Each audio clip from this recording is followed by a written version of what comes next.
Right now in the province, we're really concerned about native trout recovery. And so as part of that, our recreation management program went out and looked at all of the ATV trails across the province to see where might we have some problems in terms of riparian damage, so damage along the shoreline.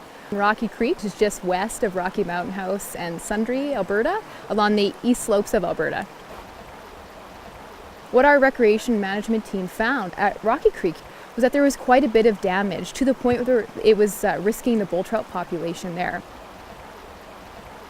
Bull trout are one of our native species here in the province. They extend all the way from the Peace Country down to our border with the United States. They're also our provincial fish.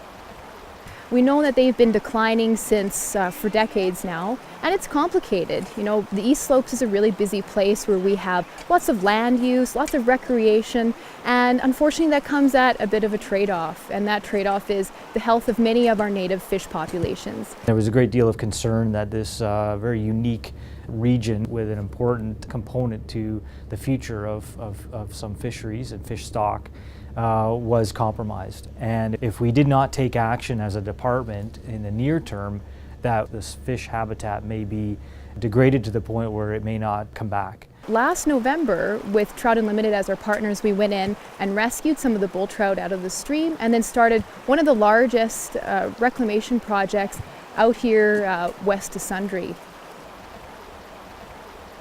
We remediated around 30 or so ATV crossings and about 20 kilometers of creek.